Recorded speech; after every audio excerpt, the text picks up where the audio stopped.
Welcome back to Game Break, everybody. So 2021 is drawn to a close. Now it's time for the top 10 lists that are appearing all over the internet, from movies to games to books and everything else in between.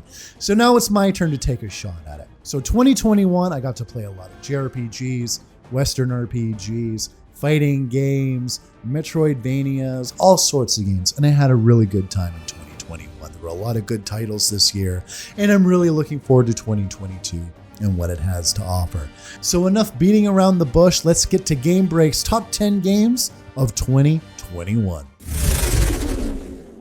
Demon's Souls. Even if I forget everything about Demon's Souls one day, I'll probably always remember it as the first game I got to play with the haptic feedback of the PS5 controller. That's because the haptic feedback lets you feel every footstep, every swing of your sword, and every death. And yes, it's a remake of a PS3 game for the PS5, but that doesn't change the fact it looked good, felt good, and it was a blast to play. Nothing gives you a sense of accomplishment and anxiety like a Souls title does when it comes to vanquishing the enemy bosses, and heck, even some of the more regular enemies kept me on my toes more than some of the bosses did. The remake was very faithful to the original, keeping the difficulty ramped up, but also improving the graphics and giving the fantastic vistas of the game the touch-up they so deserve, making every environment a visual feast. Demon's Souls was a great example of atmospheric gaming at its finest, and it makes me happy PlayStation finally made the obvious and right decision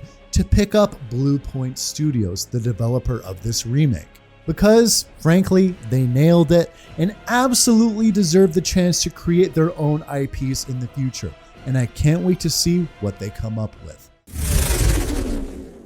Super Mario 3D World. The train of Wii U ports continues with Super Mario 3D World, and I'm pretty sure no one's complaining, because not only was Super Mario 3D World a great game in and of itself when it launched on the Wii U, we also got the bonus of Bowser's Fury in this edition.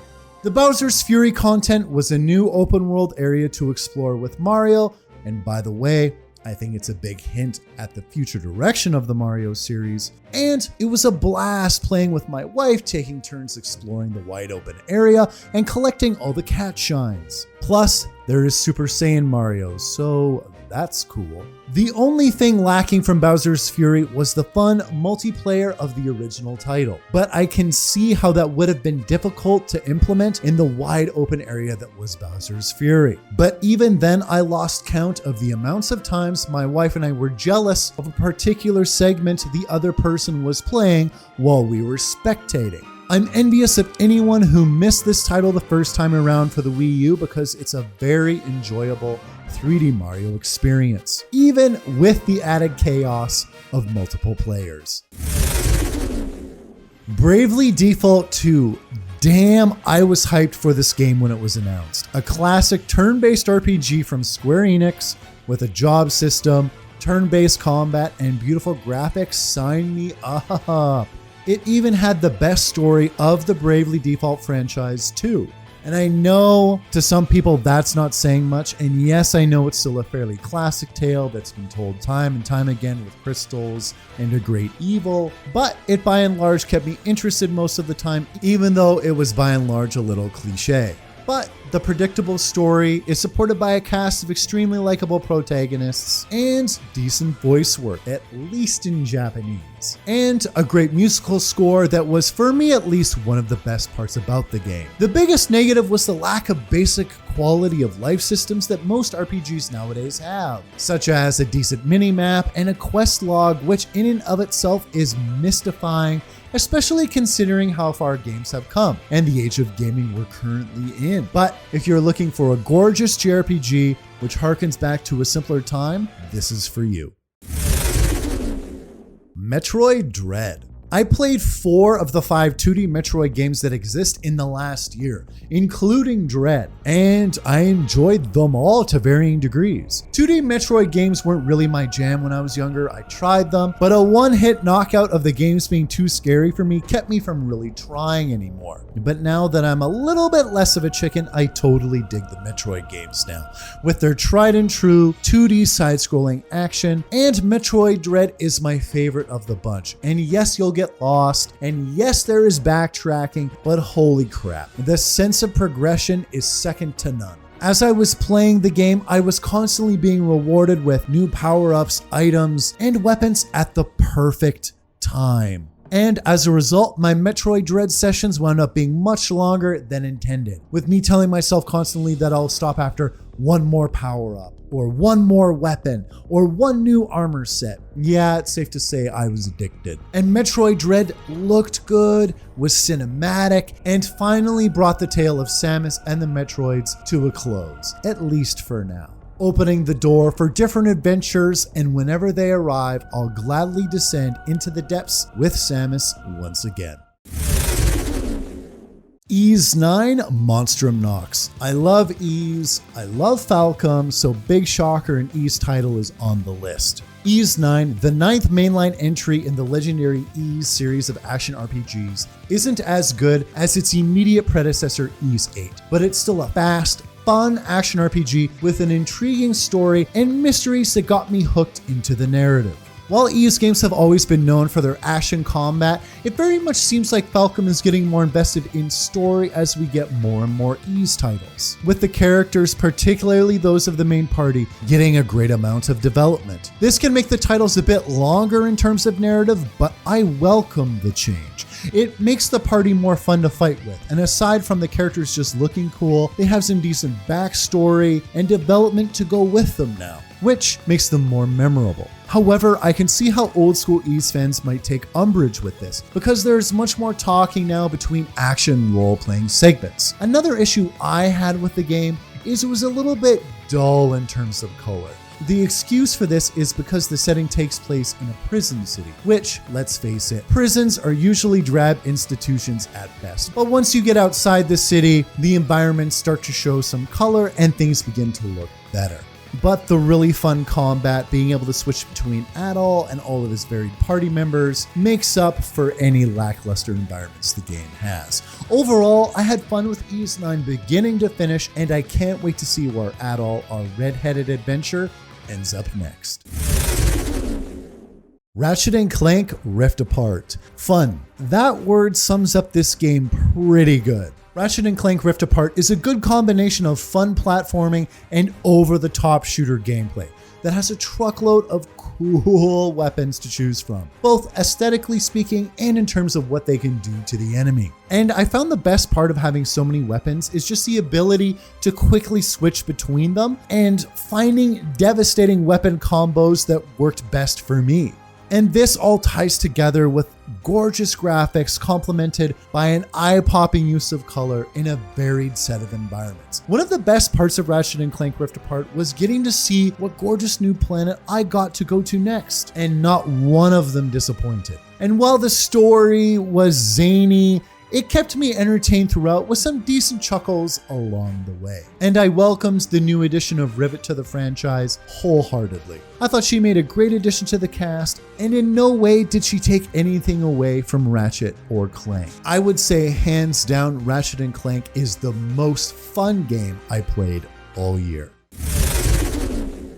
Tales of Arise, the comfort food of the JRPG genre. The Tales series has always been there for that JRPG itch if you're looking to satisfy it. But the yearly releases, combined with no significant changes happening between installments, made the series get seriously stale, at least for me. So 5 years after not playing a Tales title and diving back in with this one, I'm happy to say it was a total blast. Tales of Arise was made for both newcomers and old fans of the franchise alike. And personally, I think Namco nailed it. Tales of Arise had endearing characters and a combat system that is fast, fluid, and full of cool friggin' combo attacks. There was a ton to like. And the story itself, while traditional in a lot of ways, tackles some difficult themes that the game handles quite well. And the characters are about as endearing as you could ask for an RPG. And some of them, particularly Kisara, are some of my favorite Tales characters of all time. Guilty Gear Strive. Get the fuck out of here, man. Get the fuck out of here with this game. Guilty Gear looks great, is fun to play, and the rollback netcode made it easy to play against 90% of my opponents online, with very few instances of stuttering and even fewer disconnects. Too bad it takes 10 years to actually start the game, but once I was past the start screen, I would stay up till 4 in the morning, mastering combos to the point of perfection, and I didn't even mind being tired the next day. Even the story aspect of Guilty Gear I really enjoyed because its story format is the best I've ever experienced for a fighting game. Essentially, it's one big long movie broken up into chapters, so it's totally optional if you want to experience the greater lore of Guilty Gear, which there's a ton, or get right to the fighting. And I for one found myself wanting to know more about Guilty Gear's characters just for the fact they all look so damn cool. And I can't end this spiel without spending a little more time talking about the great online play. The online lobby system for Guilty Gear Strive is constructed in such a way that I was quickly put in the appropriate tier for my skill level, which ensured I had the most positive gameplay experience possible in this fighter that, while easy to get a handle of, is difficult to master. Trails to Azure. I don't want to be predictable when it comes to my top 10 games lists every year, but god damn, how can I not put the Legend of Heroes titles on this list? They're just too fucking good, and Trails to Azure in particular is a game I waited damn near 9 years for release, and even then this was only a fan translation, but a AAA quality translation at that. And from a story and character perspective, this game was incredibly satisfying. While the prequel game to Trails to Azure, Trails from Zero, was by and large standalone, this follow-up game ties into the first beautifully and delivered such a high-octane, high-stakes story that while playing the game made it really hard to turn it off and go to bed when I knew I needed to. And while Trails to Azure is an older game with very traditional RPG mechanics, music to some people's ears, I'm sure, I go into this series mostly for the characters and story, not the gameplay, even though I do enjoy it. And by and large, the Legend of Heroes games always deliver for me, so if you love JRPGs with story, get on this series now. Yes, I know. Really, you're thinking a remaster of games from a decade ago is my game of the year? Yes, it is, with good reason. The Mass Effect trilogy is my favorite Western franchise, and playing it again, I was reminded on why it has a place in my heart from now till probably the day I die. Mass Effect is the best sci-fi franchise out there in my esteemed opinion, getting to travel across the universe with beloved and well-developed characters such as Tali, Garrus, and Mordin was exactly what I needed this year. I spread out the experience over several months in order to savor every moment with Commander Shepard and his crew, fighting the Reapers, exploring wonderfully alien worlds, diving in nose first into interstellar politics, and feasting my eyes on the coolest batch of science fiction races ever created was more than I deserved this year. Even if no new really good Mass Effect games are developed, I'll always have the Legendary Edition, and I'm just eternally grateful that I got to grow up in a world where Mass Effect exists. Mass Effect Legendary Edition is both a great place to start for new fans of the franchise, and it's a great opportunity for old fans to revisit the Mass Effect universe too. Thank you for joining me for this 2021 Top 10 list, everybody. I hope you enjoyed it, and definitely let me know if you would have had some games switched around, or if there were some games that I didn't play this year that you would recommend I give a shot. Thanks as always, everybody, and I'll see you next time.